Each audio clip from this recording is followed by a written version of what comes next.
Good. So a very warm welcome to everybody. Good evening. We're very happy to have you here in this digital space.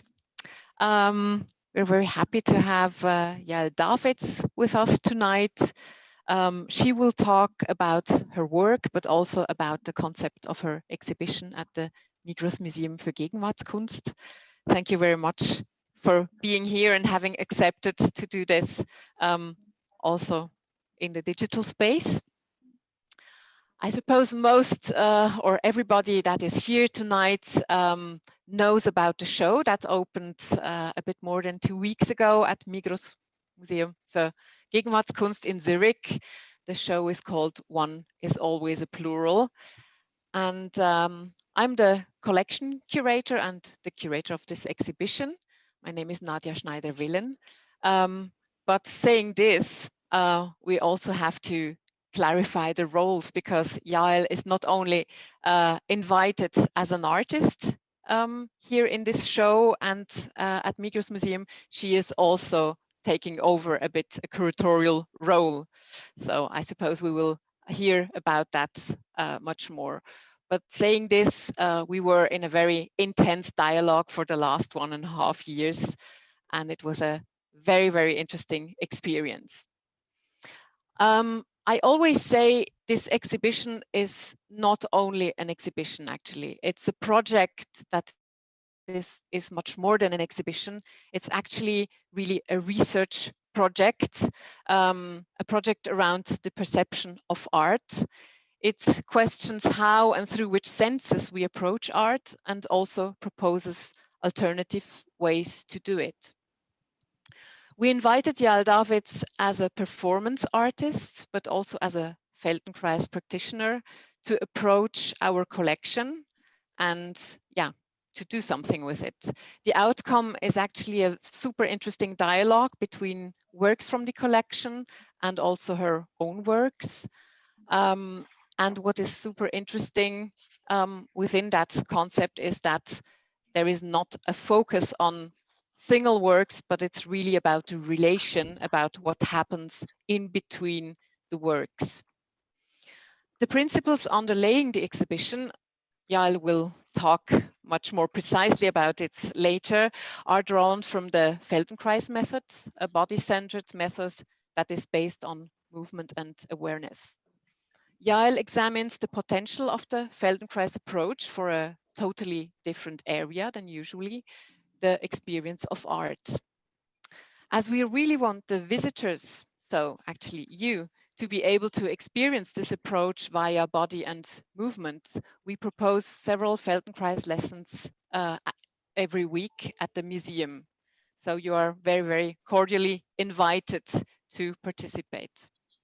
Today, as I said, we only meet digitally, but in the last week of June, Yael will be again in Zurich, and then she will propose special lessons at the museum that she conceived around special groups of works from the collection.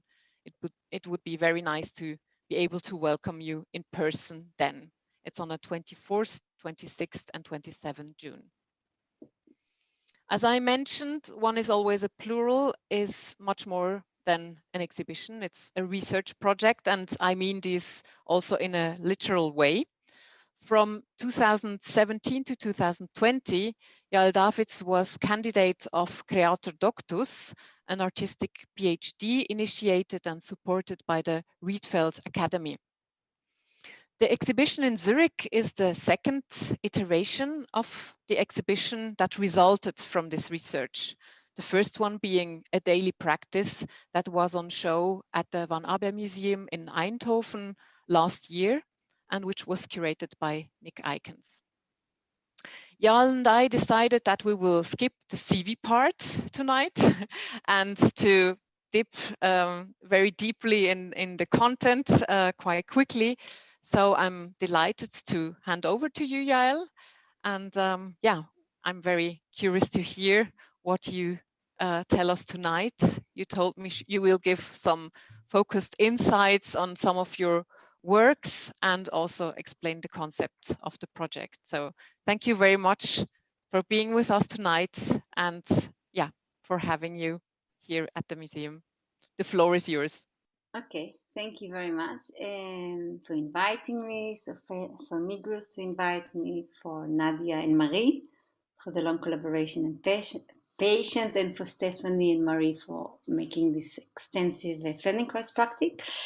So we are on Zoom, and I would actually like quite to apologize because I never give works in presentation in Zoom, but it was just too much because of the Feldenkrais program. We had so much to arrange in the museum, so we felt this would be an extra burden on the team to arrange last moment because of the regulation change all the time talk. Actually, because I feel so uncomfortable on Zoom, and because you only see my head, and because I can't engage my whole body with you and my whole present, I thought we will start with a small sitting exercise or instruction from Feldenkrais in order to kind of exercise or walk through also the position and the sitting, and experience the idea that in any position we are in the world or how we situate ourselves, the whole of our body take part of it, including the sitting, including looking at me now in Zoom. What I would like to ask is to put the camera on, because I would not like to have this voyeuristic approach for the people who are not taking part of it, looking at the people who takes it. So if you would not like to take part, I would just invite you to join us like in 15 minutes, because then I would keep on with the talk. Okay, so I will ask. So the people will not put the camera. We ask you then not to join. Okay, shall we start? I put gallery that I can see all of you. So I would say to start with, just first look a little bit up and down and see how far or where do you reach up and down. What is the point that you reach when you look at up and down? Stay where you reach up and see where is it, and then look down, and then look back at the screen. And please close your eyes. Stand in front of, just the way you sit in front of the screen, and just roll your eyes few times up as if you want to reach to look something up. So try to isolate the eyes in their socket and just roll them to look up and back in front. Few times. Try to isolate the eyes. And try to feel this movement of the eyeball. The eyeball is in the size of more or less a tennis ball. Try to really sense it rolling in its socket.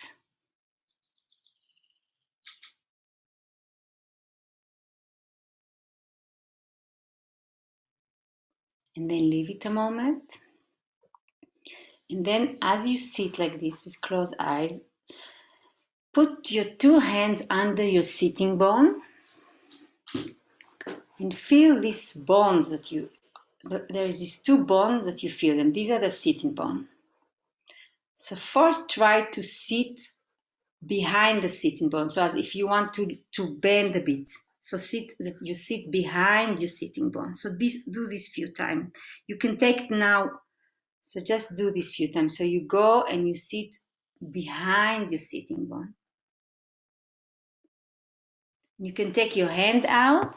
You know now where is the sitting bone, and just sit behind the sitting bone. And another way to think about it, do it very slow. Just bring as if you want to look, and engage also now the head as if you want to look down to your stomach a few times. And you go behind your sitting bone. So you kind of curve, you look down,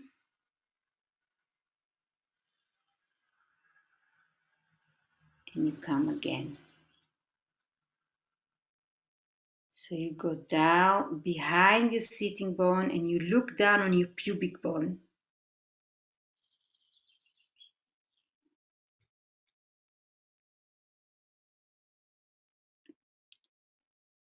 And again, behind your sitting bone.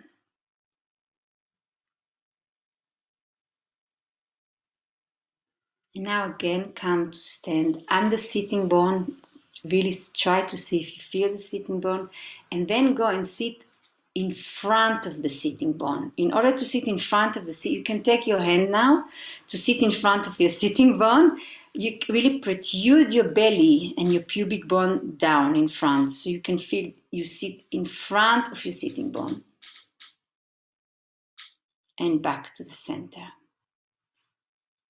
In front of your sitting bone. And back to the center. In front of your sitting bone. And as you do it, as you go in front of your sitting bone, do you feel somewhere else it's moving? What is happening in your ribs and in your front? Is it in the breastbone? Does it go up or down? And your head?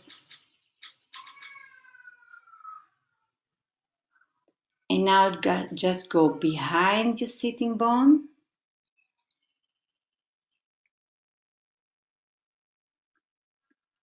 And in front of your sitting bone. And push your belly out so you can really feel that you sit in front of your sitting bone. And then when you go behind your sitting bone, pull your belly in.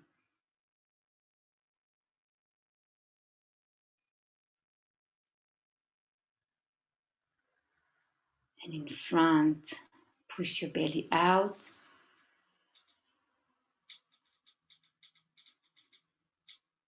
And don't forget to breathe, also myself, and pull your belly in. And then again, sit just in front and take your both hands now and position one here and one here. So when you go back, think about it as you want to bring the hand close to each other. One is on the breast and when you go in front, you want to make the distance between them bigger. So you go behind your sitting bone. You bring the hands toward each other. And you go in front the sitting bone. You make the distance between. So now think about the hand when you move your sitting bone. You think about the hand. They come toward each other. They stay fixed in the place, but you organize yourself in a way that they come close to each other and away to each other. And notice what is it that your head is doing. What movement is the head doing?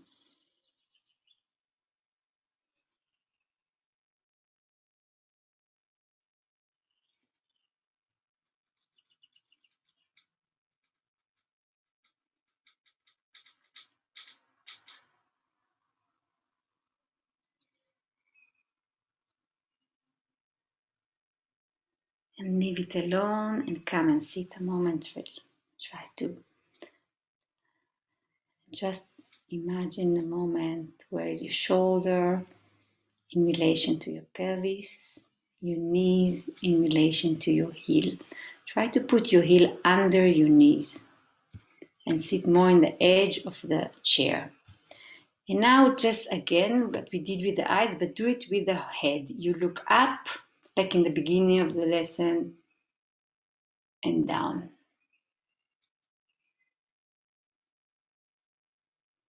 And now be aware of the role of the eyes. Really look also with the eyes up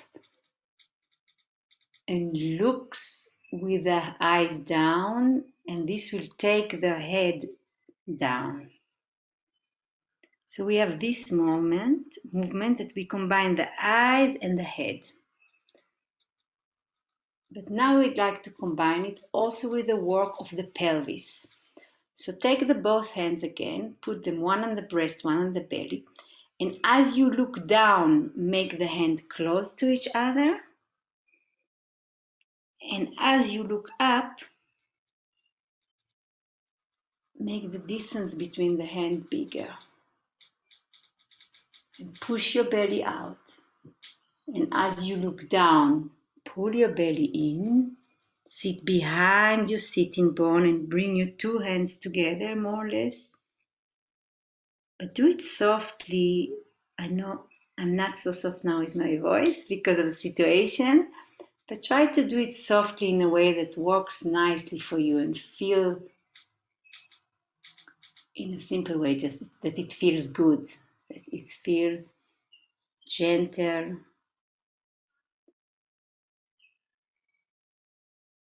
And now take the hand.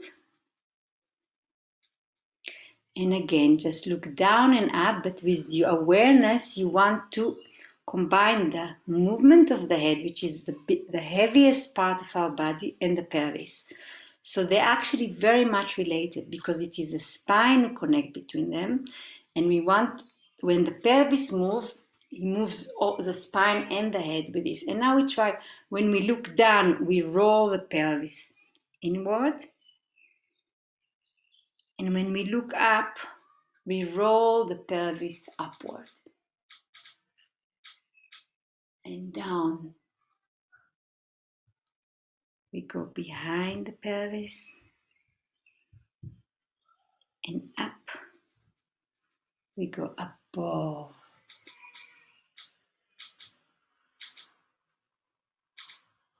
and stand again in front and rest a moment. And just now, as the beginning of the lesson, just in your own way, look up and down, but try to integrate the lesson. So try to see if you can, when you look up, if you can make the movement come from the pelvis.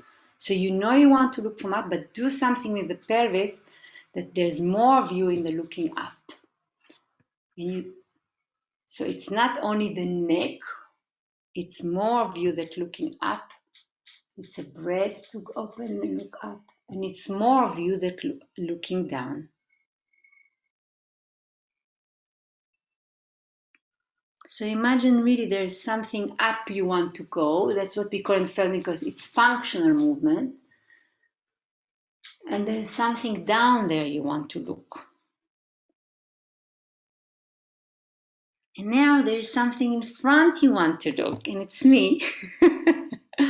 And see where you position on your pelvis. See if you can imagine that you on the sitting bone, not behind, not in front, but really on the sitting bone. So now I hope we are more of us in front of the screen, and let's start.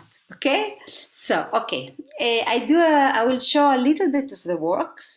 We cannot do everything, and I thought I will just concentrate on one of two works, and then we see how far we get. So share screen. Okay. So first, maybe I would like to give a small introduction about my works, because for few of you knows my work, unfortunately, there's not much new, because it's almost always the same works. But I don't really believe in making a new work. I feel that I carry my work in a way that I carry my body, and the work all the time changing context and looking for new relation, and it operates and it gets in meanings by having contact with other work, with other reality, with other environments. So in a way, the work for me is almost like our Feldenkrais will say the nervous system, or like the plasticality of the mind. So it's all the time in search, in looking for meaning. It rests when it's fine, its connection, but then it's always temporary, because there's always the environment is changing. And the environment is the walk around, it's a museum, it's the people I collaborate. So people who knows my practice will meet again the same works of me, but in different constellation. So for me, and that's maybe the one is always a plural. For me, the constellation is the most important. How we are arranging the exhibition, or how we are arranging our environment around, and how we relate to our environment. And what is the role of myself, and not myself as a person, but my works in relation to the works that are around it. So Migros invited me to work with a collection, and I'm very grateful for it. Migros has an amazing collection, and not an easy one for me to work with, because it's quite articulate, and I often work with more with abstract work. So for me, this was quite challenging. The collection is already quite engaged and political, and I had really to navigate and see what will be my role in this collection. Before coming to Migros, we worked for half a year with the team with Feldenkrais lesson. We did once a week Feldenkrais via the Zoom. And for my practice, it's incredibly important to me that I'm not coming to a museum, hanging work or installing work without being engaged in different way or in a more long term with the institution. I think it's the age that I am, that I find it not so inspiring to come, to hang and to go home. It's, I think, the minimum I can do in order to engage in the environment I am working to. But I think it's also my practice as a performance artist. There is something with the statically of the artwork, and my question: how can we make the I said the performance, but the exhibition in a way much more active. The place of the beholder, the place of me, the place of the people who are engaged with me, and more than this, it's also my way to engage with the team in a different relation. I find that we very often know our roles, we very often function into our roles, so the curator, the assistant, and this is for me a chance to meet the people, just as student, and also to change role that I'm the teacher, and not in a sense that I will be have the authority, but in a sense that I think I can give maybe something, and I can care for the people who care for my work. After I worked for 6 months with Migros and Zoom and Feldenkrais, I asked them to choose work. I asked the team to choose work, and the idea was that to choose a work that relate to what we did. I didn't instruct specifically in relate to Feldenkrais, but I think people took it as such. So the first floor of the exhibition is dedicated to the idea of the school. The school is it's our I would say aim or intention to make the exhibition into something more active and to try to make a sort of transformation moment in the exhibition. So exhibition is a space that something can happen in it. And it's not only an optical environment to look at the work, it's really it's a practice to embody. So this is our school. This is the floor where there's 3 times a week Feldenkrais lessons. And for this, I'm very grateful for Migros because I never managed to make museum as active as this. I mean, in Van Abbe, we did once a week. So 3 times is really quite ambitious. And as far as I heard, it's going quite well. And I'm very grateful also to the teacher. Here are the mattress. Here we're going to hang the work, but I will talk more about it. So here are the Feldenkrais lessons, and here are the lessons that I give with the collection. These are, I will show, then there's another space in the exhibition, and this is a space where all the works that the participant from the team choose is shown. So here you see the work. Nadia, you will have to help me if I don't pronounce well the work because you know my problem from Gracia Carnevale. Yeah, I'm saying it well. Okay, and the work are situated. We arrange the work. This is a bit like you would see it as like the cardboard where the school instruments are organized. So the work are organized according to chart, and I will talk about it later. So this is the Soluit. Carnevale. This is another organization. I just will show first a space. This is a space, and this is related directly to the school. Wait, I have to do this.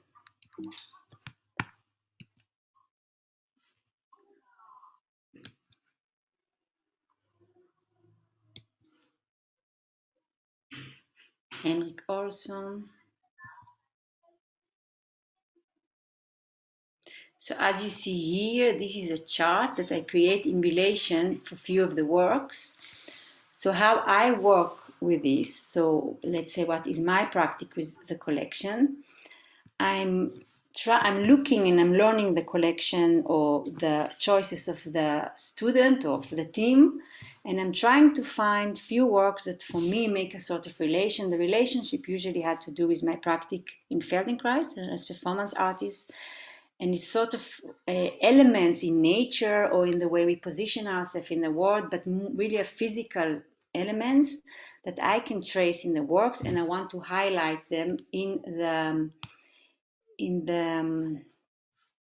relation between them. So this is one chart. Wait, it's not work.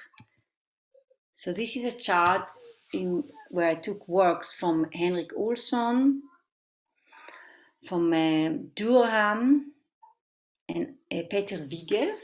But that's a choice of three works from the people, and I'm analyzing in relation to Feldenkrais. I'm analyzing in relation here, for example, it's a relation of how the animal, the optical with the animal, which is always, I would not talk too much about it. It makes no sense. Sorry, it's too complicated. But that's just to show how I learn it. So this is one chart. This is another chart, and this chart called the horizontal from image to the movement. Here in the lesson I would give, so I'm giving a lesson in the school you saw before, and the lesson trying to touch upon these works and sort of things that I noticed in this work. In this case is about gravity, as you see Marianne Baruch. It's an identical form cut out, but because of different position of the pins, different things are falling. So the gravity it's the one that determine the image actually. Babette Mangold, an image of Tricia Brown from Accumulation, where you can see also how she's kind of fading, surrounding to the ground, and the movement of the leg, which is you can see there's hardly any effort. That there's here, what I see at least in here, that there is here a sort of a foundation that can hold the leg. And then Marlene Dumas, which is an incredible work actually, we have it in the exhibition above. Marlene Dumas, Indifference. It's a work who depicts few women lying horizontally. The canvas take the form of the horizontal.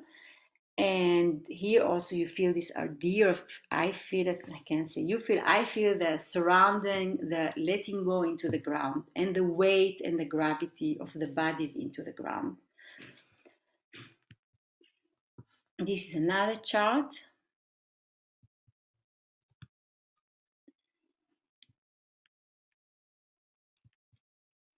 And now how it's organized, the exhibition, in front of each chart, there is the work. So here, these works are situated in front of this chart because they are all in this chart. The chart is taken to the room with the works, and this is a lesson we are studying. So the chart is function almost as the cardboard. When I pick my daughter from the school, I always see what they learned, and so it's a bit like the cardboard or the hardboard. Sorry, with a visualization of the school of what we're gonna learn. This is a work of. I still didn't finish this chart, so I'm not gonna talk about it.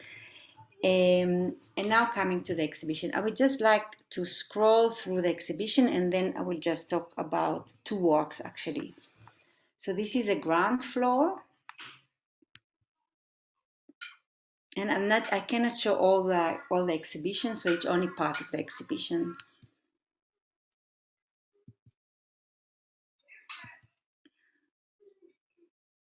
And this is, you can see through the visitors.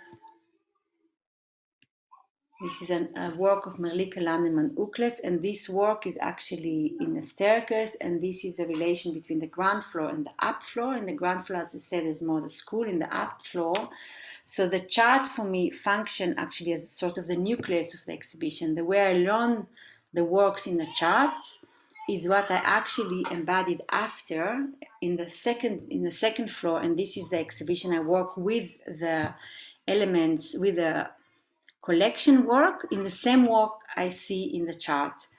And this work of Ulrich Salliman, it's a work of connect between them. It's called the sanitaries, touch sanitaries.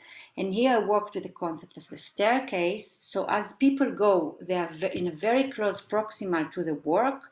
And as they go down, they see this work one-to-one. They really come very close, for example, to this frame. And as they go down, they feel the distance getting longer and longer from the work. So when they go down further, this is a close-up they see. They really come very close to this work, and it's this work, and then they go again down all the way. This is a second floor. So when you enter the second floor, what you encounter first is a big textile work, fabric work, vanishing point. So you have to make a choice, we go right or left. You cannot go straightforward, because then this is also the idea of the exhibition, and I will talk about it after, of the role of the fabric in the exhibition.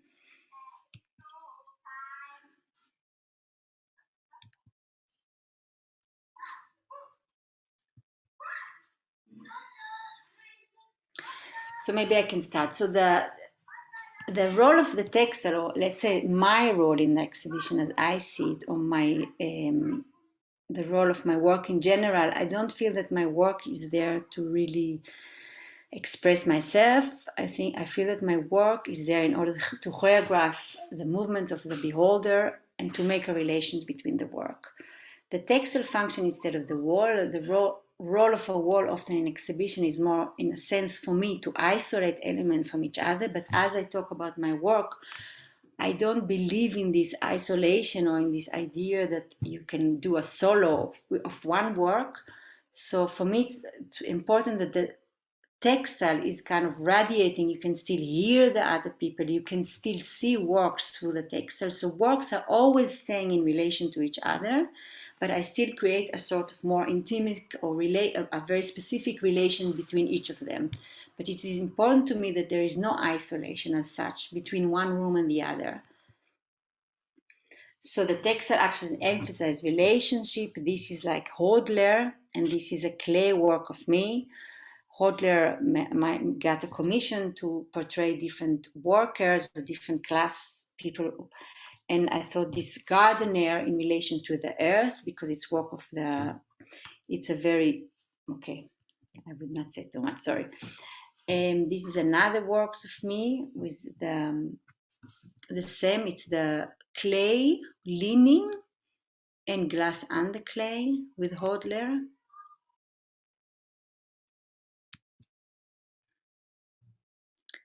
This is here John Michele hanging. So the clay work, it's like it's leaning on the floor, it's lying on the floor, it's leaning on the wall, and it's hanging. In this sense, it's for me like a very kind of motoric development, I would say, of a child, from lying to leaning to standing to walking, but also the process of growing and elevating, and I would dare to say something more spiritual, from really being into the ground to elevating upward. But the black pigments also work as a sense to reflect. So it has a double effect on the idea of the reflection of the glasses, as you see here. The images, because of the glass and because of the textile, are always in a sort of constant fragmentation. So the public needs to be active, needs to move around in order to complete the image. So that's, I think, also for me was very important, that you can never really get a whole one perception or a whole one idea, this is a work. You kind of accumulate knowledge, accumulate different way of looking at the work, because it's either reflected, either it's break. You have to, so you circulate around the work, and it's coming often, it's echoing itself again and again in different relations.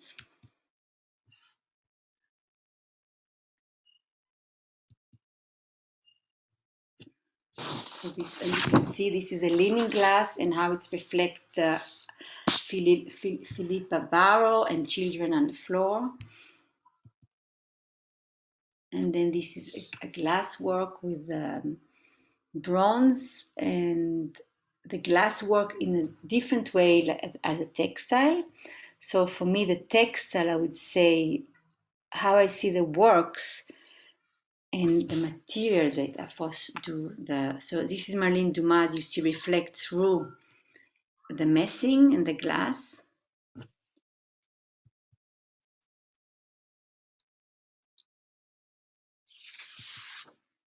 And this is the installation. Okay, so I can talk now maybe about, okay, let's say what I want to say, yes. So, about materials. So what I feel, there's like few materials I work with, and the material as such is what interesting me, and the material and the constellation and how they arrange. So we have the fabric, the messing, the bronze, the glass, and the clay. These are the basic materials I work with. What I'm interested in is how material are existed, the quality, and actually what and how to reveal the quality. And by revealing them, the quality in the materials, I hope to also reveal this quality in the work that they reflect. So the fabric work in a way to navigate through the space and to show the space, but also by taking out the work I did with the fabric, or I can come back, it's really weaving out, weaving away, unweaving the textile. So a textile is weaved by vertical and horizontal lines, and by taking the horizontal line, we are kind of, what left is this kind of shield, or kind of almost skin level of the textile that you can see through. And this is for me very important, that I'm actually only revealing the quality of the materials. I'm not doing much more than this as far as I see it. In the glass, it's the same. What I find interesting in the glass, it's the quality when it's flat of the reflection and the transparency. And within this, the beholder always is part of the work. So one always sees herself in the work as part of the work, and also in the reflection of the other work. But also there's extreme fragility, but extreme violence to the glass. So what is asked here from the beholder is to take care, to be aware where it works. But so there is always this continuous relation of how you position yourself in the exhibition, the awareness of your body, what does it do when it's moved. So it's not only a visual experience. And then I would like to do a small presentation about the, and wait, maybe. I just thought I want to start to the fabric, to tell the story of the fabric, because I never really have the chance to say how a work come to life, and because it's a very long process with me with bringing work to life. So I was invited in 90, I mean, that was, I'm 90, sorry, 1922, that was, so in around 10 years ago, I was invited to Mexico. And the idea was to make a sort of street theater. And as soon as I came to Mexico to resident, I realized that that's not what I want. And I felt very uncomfortable to do street theater with people I don't know. But on the street where the residency was, it was a group of women who gathered twice a week in order to learn embroidery. So this was a teacher, and I thought I will join them. It was a lovely process. I couldn't speak Mexican, they couldn't speak English, but somehow we managed, and I learned embroidery with them twice a week. And in the process of learning embroidery, as you see, they all bring the textile from the fabric from home, and there's a certain pattern they want to do, and the teacher explain or show how to do. But there's a basic element we learned. And one of the basic elements was unweaving the textile in the fabric in order to later, so we learned how to unweave it in order to later to have these holes in the textile. So this was my say homework or my work. This is the patterns I did there. And as I unweaved, I became very interested in the beauty indeed of the textile, that you could also express yourself by add things, but the idea that there is a sort of expression by detaching or by taking away materials. So that was where the textile work actually started. And the textile we see actually in Migros coming from Mexico, because I kept the collaboration with my teacher. So it starts, she does the basic, and then I'm working on it again with groups. So in Mexico, just to see how what I mean, one is always a plural, how the brain is working in this kind of course, we went to the Maya pyramids. And one of the things that struck me the most was when I went to the Anthropologic Museum, and I encountered images that it was for the first time in my life that I realized that not the first time in my life, but it was very powerful experience to experience images that are not there to depict and to represent another reality, but the image are themselves, the image themselves are the reality. So images or symbols are bearing life. They are not symbol for other lives. And there I came to the idea of the title To Vanishing Point. At the same time, my mother also passed away, and I was totally obsessed with the idea of where is my mother? So like where the hell my mother is. And then going through this process in Mexico and looking at the epigraphic museum and the images, and also realizing that where I come from and the Jewish culture, that was not allowed, you should not engrave images, that we are not allowed officially. I never really learned the image. It's something very much in our culture that images is not, it's to portray the God, so it's not allowed. So I start to think about the idea of the vanishing point, which is very much in the construction of the perspective in a Western idea of depict an image, and the idea that the vanishing point is a parallel to the gaze of the beholder. The position of the beholder can be created through the idea of the vanishing point. The point that you don't see, that's what creates the perspective, the gaze perspective. And this made me start to work with the idea of taking away. So the text that you see, the vanishing point, was it was a suggestion to measure how far would be my mother if I will try to trace my mother somewhere there in the sky, because people told me she will appear, but she never appeared, of course, as she passed away. So I was trying to figure out what is the scale, what is the measurement to reach for her, and also with the work with this construction of an image. So the vanishing point starts from this, and later we thought about different ways to, how to depict these images in a cut. And the work you see actually in Migros is a very last phrase of this elaboration of this method. Okay, I think I wanted also to talk about the glass, but I think we are fine, no? Time-wise. I would say you have good 5 more minutes. Eish, yammer. Yeah.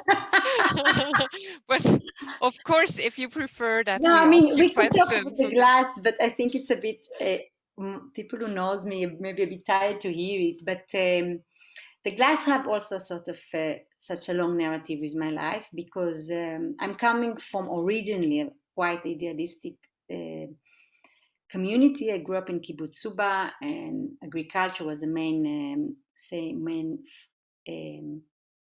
financial support. And in the 70s, 80s, there became an industrial period, and the kibbutz converted himself more into industrial, and the kibbutz established a glass factory. But this glass factory was part of a sort of very developed high-tech industry of Israel that support actually industry of war. The tricky thing, of course, of the glass, that it all look very fragile and very delicate. But through this process with the kibbutz and through visiting the factory, I realized how aggressive and maybe in this sense symbolic also the glass is, because it's stamped and it's claim a sort of vulnerability, which I find Israel doing again and again. But it is actually a very aggressive material. Now the kibbutz where I grew up now finance itself and finance its social kind of structure with the glass factory. The glass factory support most of the glass of tanks, checking point, the settlement. So it's quite a complex situation. It's like there is a social society who finance itself by war industry, and most of them probably even will vote in the election day to a left. So there is, for me, this was quite a very uncanny feeling, and that's where it started my fascination with the glass. Except this, the glass for me has something very performative, and also I think because I always resist to document my work, I say my performance work, I felt that the glass can function as documentation in a sense that it's always there in a state of showing something else. It's never rest in a way. It's never rest as a material. It's always showing. So I use the glass in the past to document the ground floors of my performances, and slowly it became more abstract. And what you see now, how the glass is hanging in Migros, it's coming more closer to my new practice as Feldenkrais practitioner, which is much more about showing the weight of things, what it's mean to carry such a weight, the effort it takes to carry, and how can we kind of navigate with this weight and still radiate a sort of lightness, I would say. I think I'm done, Nadia, for now. Yeah? It's okay. We have 10 minutes. Thank you very much, Welcome. Yael. I think we would go to the second part of the talk where we open to questions. We discussed beforehand that it would be nice if people would orally ask the questions with the camera on. But of course, if somebody prefers to put it in the chat, it's also a possibility. So is there a question in the audience?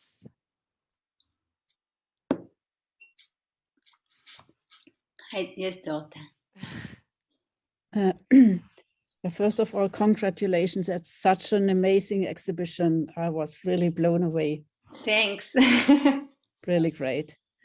I was very much fascinated about the entrance area with a very wide situation, and also the poems and so on. Maybe you could just say a bit about that situation, because I thought that was very special and so fragile and very, very interesting. So you mean the wall when you enter? Yeah, I mean the whole structure in the middle of the space. So this is a work I did in Athens. You mean this wall with double sides? Yeah, sorry, I didn't show it because I had to make a choice actually, and it's such an elaborate work. But first of all, to say that we put this work in the beginning because I think this work kind of have all the grammar of my work. It's contain all the different elements, which is indeed the glass, the working with the archive. This work I did as in a part of my research for the documentary in Athens, where I encountered different figure of women, Ezgaleska Scheller, which was a poet, Cornelia Gutlied. There's 4 women, and probably you saw it. My way was, in a way, how to work with different material and try to embody what these women went through was they went through the process of the eraser of the history, and it's called dementia memoria, so to erase the memory. And my question was how to embody their, I wouldn't say existence, it sounds a bit pretentious, so I'm trying to be a bit delicate here, with the very basic elements. So with the glass, for example, we did this constellation. I work with Andre van Bergen, which is my partner. I thought about yes, Andrea. With the glass, I was thinking how to work indeed to show this extreme fragility. The glass is also, by the way, every exhibition I do, it's break. And then with the metal, the bronze, it was indeed the cut through the wall, and also the reflection, but also the idea of the entering, and the text. The text I work with my own hair. So I was weaving a work, a poet of Erzgebet Schiller. So it was also my kind of dedication, and all that I wrote text on each person. And in this, I cut each words apart, and I rip and I glued it again. So this was also a way for, it's quite difficult to voice your own voice, first of all, to start with, and other people anyway. I don't think I'm not also entitled to voice other people but for me, this work with this negative and positive, it was very important to see I would say literally the labor of dedication, also with the hair, to knit from your own hair, the time it's take and the effort. And this was for me more what you see, it's not so important, but more what you know and the time it's took. And I would say the sweat it's took. So it's very little work, very little scale, but the measure of the work around it was extensive. And I think that was for me very important in this work. So to give a very small hint to how dedicated you can be to other people. I don't know if I answered. Yeah.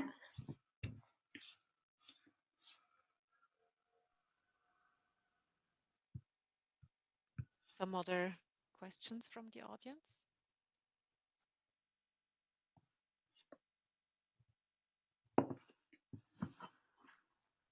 So maybe if nobody wants to speak, I will ask a question. No, there is somebody, Giulia Bernardi. Yeah, thanks. Can you hear me, by the way? Yeah. Okay, great. So first of all, thank you for the talk. It was very interesting, and also the exhibition itself.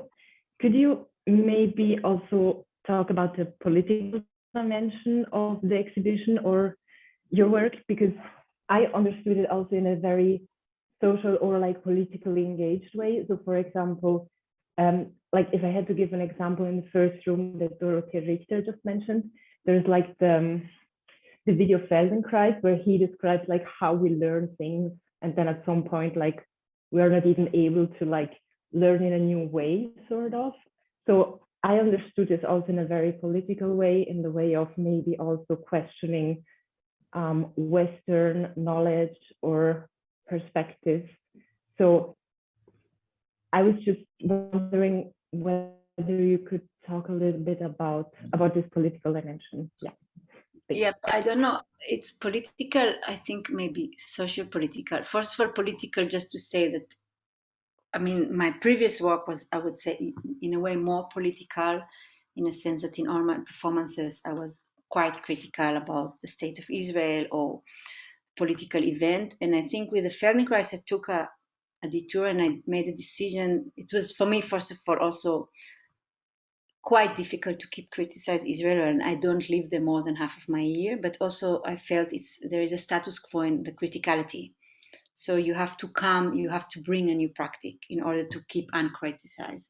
So Feldenkrais for me, and what I do in this exhibition and what I'm trying, it's a very new actually practice for me, is to come with a new suggestion.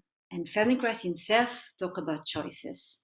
So the Feldenkrais is about the potentiality and opening up into choices. The more choices we have, the more we can choose better. And that's what he talk also about this video, because we as Western, the moment we introduce into that, and there is a chart to discuss it in the exhibition about the school.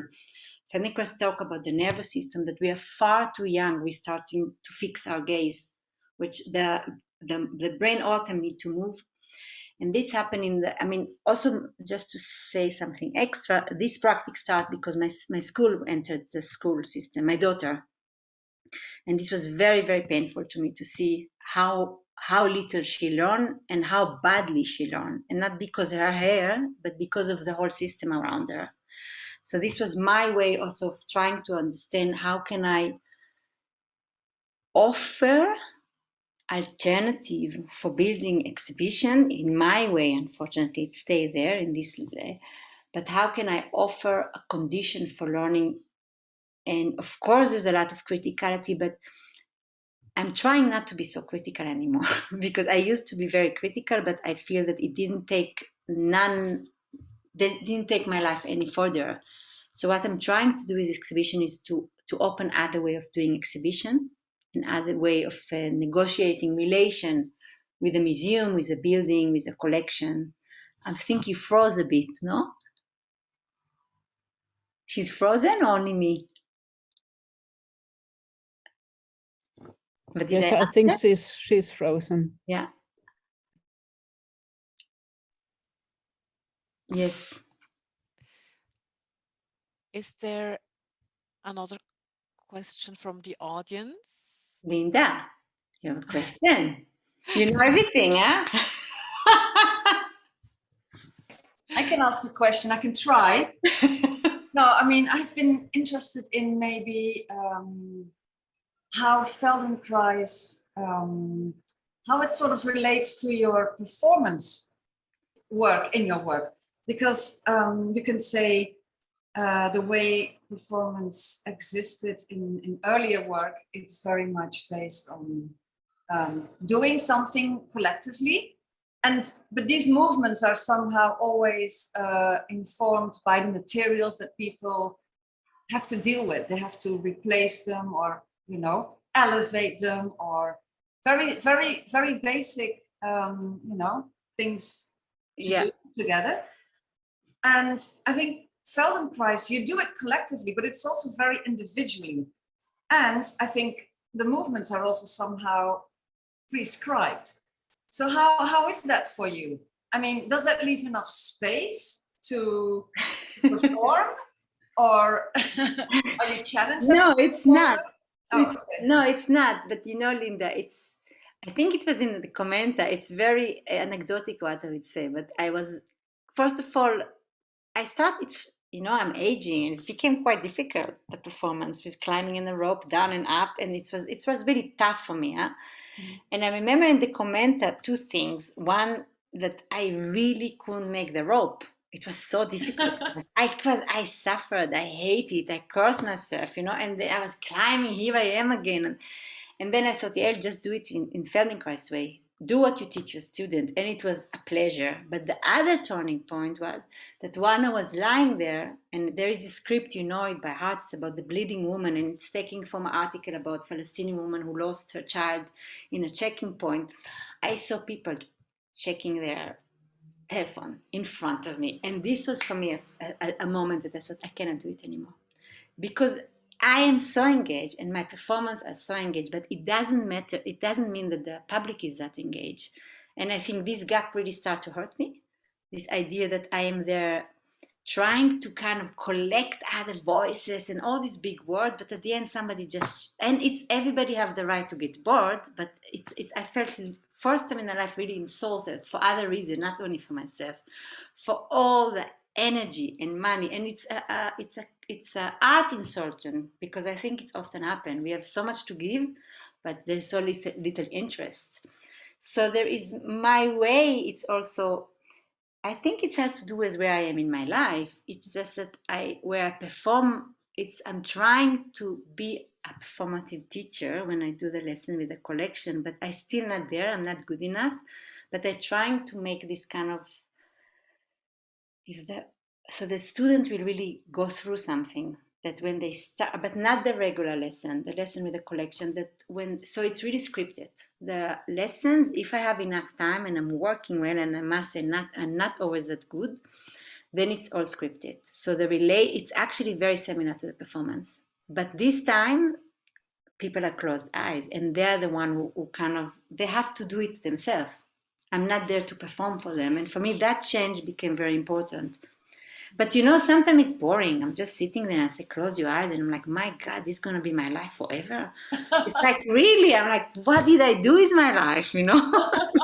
So maybe it will sit, really, I'm like, again, I hear myself, and I know the student also hear me. And it's really, but that's yours. But in art, you have So one more question. Yeah. For you, being a Feldenkrais teacher could not exist without or outside of the institution that you're performing in. I mean, it has to happen in the institution. It can't happen in a garden somewhere else that has no kind of connotation of something institutional. It could happen in my studio. I had a group in my studio, but I don't have an answer, because this is what will happen next, because I was very busy. And the next thing for me is to ask myself, what do I want with Feldenkrais? I think only to do Feldenkrais, it can be really a drag. People come with plain, with complain, and it's like, I'm not sure I really want to do only this, you know, like really, and it's become a kind of, you have this role. I miss a bit of spirituality then, or the context with other things, you know. So in this way, I think for me, the relation with art is very, very important. And I think art and Feldenkrais are very similar. And one more question, how fixed is Feldenkrais? Is it like, is there space for interpretation? Can you actually develop it? Or can you make your own type of Feldenkrais? Because this is what you're interested in, you know? How much space is there for you as an artist? But I'm very old school when it comes to Feldenkrais. Old school? Yes, I like precise and how it should be done. I like to know the practice, because I think also as artists, I always felt a bit useless. I never had any craft, you know. But are you saying everything feels right? There's never a moment where you think like, oh, wait. Yeah, of course, there is. So everything, there is lessons, but you are responsible to give them. If I do Feldenkrais lessons, they are not that. I always miss something, so I feel it a lot of time with my suggestion to the body, and I feel it with my words. But when I do it with art, I think I have a little bit more freedom to relate to another spheres, you know, to the imagination realm. And that's sometimes what I miss, because if you're a practitioner, you know that it's relate. But if you're a student, you not always know that it's relate to all these layers of who you are and how is the world exist together, you know? So for the constellation of all these things around us. Mm-hmm. Yeah, I did answer. I Yes, sort of. I would say we take one or two last questions. I saw Victor wanted to say something.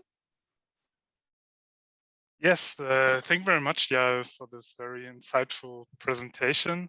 I'm just a bit curious, besides Feldenkrais, are there any, I don't know, like philosophical, theoretical writings, maybe on corporeality or on the body in general, that influence your thinking or your approach to involving the spectator's body in your exhibitions? It's very, I think I read when I have time, of course, more neurologic things and how the brain work and how a learning process, and also what I say with my daughter. I was very much busy with this, like what is a learning process, what is a good learning condition. The problem is, and I have to be very honest, when you develop a practice practitioner, it takes a lot. And that's what I felt in the beginning. It's this or reading books, because I have to practice almost every day. So that you have to have a crazy trust, that embodiment. You know what everybody likes to talk about in art, about embodiment, but then they read books about it. But you have to have a trust that doing it is also a knowledge. And this is maybe the critical in the West. And this is maybe what answer to Julia, she asked. The Western education is very much about the knowledge that come from here, and the knowledge of reading. But to be a practitioner, I really have to trust that there is another sort of knowledge by doing. And that's very difficult, actually. I must say that sometimes also can bring me into inferior complex, that I think, oh, I don't know the right quotation. But it's also something I have to admit to, because if you believe in this kind of that you want to relate to other powers in a way, you have to let go to this very cerebral mood of learning. But of course there is, and the books I mean, Migros was extremely, I had lack of time because it came from, but like in Van Abbe, I read about all the artists. I'm more interested than reading about the works I'm showing. So if it's Noah Eshkol, is to visit the archive in a proper way. If it's Feldenkrais, it's to read all his book and all the books he reads. So it's a lot kind of science books, in this way. It's totally not what we know more from art. And if it's about the work I did to Athens, so then indeed it's more about feminism, because the work relates to certain period of women and history. So then I read history books. So it's always very related to what I'm visiting. Now I did a work for Liverpool Biennale, so it was about boards. So then I only read about boards. So it's more this, that I'm more it's more being really focused on one thing. Sorry, is it boards or boats? Boards. Boards, okay. Yeah. Birds. Okay, thank you. Birds, yeah. Birds. Vögel. Okay. Thanks, yeah. You're welcome. Good.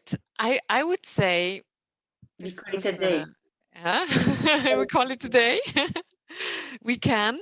Thank you very much, everybody, for being here. And I think it was, I mean, even for me, having talked a lot with Yael, it's always a pleasure to hear you talk about your work, and I learn all the time something new. So it's really nice to see how it develops also the perspective on the show. So super interesting to hear you talk. Thank you very, very much. And I hope everybody, or some of you who are in Zurich, will join the Feldenkrais classes that Yael will give end of June or end of August. And until then, I wish you a very nice evening, and thank you again for being here. Okay, thank you. Thank you, everybody. Bye.